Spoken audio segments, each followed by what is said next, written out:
And a single shot, that's a second round for FaZe. They're back on the board. A very slow-paced play towards that A-bomb site.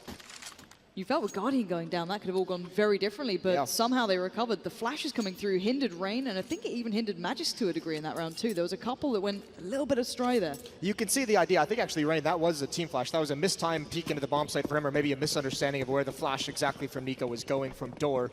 But still, I mean, the fact that they're walking into the bomb site, Astralis could never really get a good read on how many players were committed there. They couldn't get the rotations over in time. Double op set up this round for Astralis. Glaive's got one of them, and look at the aggression towards door. So one thing I love about Astralis is how they manage to keep all of their tactics feeling new. You can see a great example of it here, where they put 3 players on A, 2 of which are pushing Squeaky. This isn't something they've done before, and they don't do it that often to begin with. However, it's a great way to keep the enemy team on their toes without giving too much away. Here comes another flash, and is Nico going to be ready? He doesn't turn, he's completely blind, and Astralis have opened up. The game plan for the defensive side is this aggression to find single picks. That was so Magis, you were lucky to have your life. Guardian almost had you there. Spray comes in, but that was purely constructed to find players like Nico. 3 players put towards that. A complete switch up of approach here, Dupree pressuring Millia to the solo AWP on Glaive on B, and then the other, of course, with Device. But that is a head to claim. You can tell they've done their research, can't you? This is just a little bit. Yes, this is really, really cool from Astralis. Now, they weren't able to convert it the first time when they picked off Guardian. We'll see if Nico's out of the action.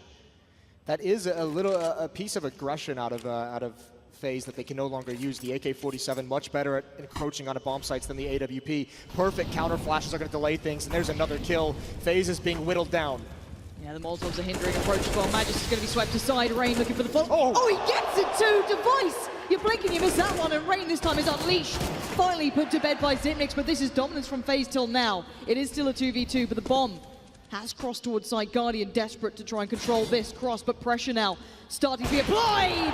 He takes 1 point of that away. That's Dupree gone. Glaive trying to play this one back in. Nade goes through. Guardian gets a little damage, but Glaive, he's going in quick on this one. Eyes up one. It's not good enough. It exists there, and FaZe finding form when it's needed.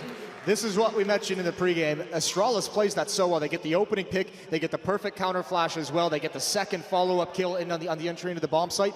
But the one thing that can counter all of that can counter a perfect situation, is just the skill from FaZe. So many different players that can create, so many players that can just out-duel you, and exactly what happens. Rain gets a little bit of luck through the smoke, obviously, but I mean, you can't argue with the results of that round. It's now tied up 3-3 as we get a timeout coming in. Called by FaZe as, I mean, remember they stumbled earlier in an anti-eco as well with the AK-47s. They got to make sure that doesn't happen again. Probably the point of discussion going forward as well. How do we continue this? Clearly aware of what they're coming up against. No second guessing about the money. They know what the situation is.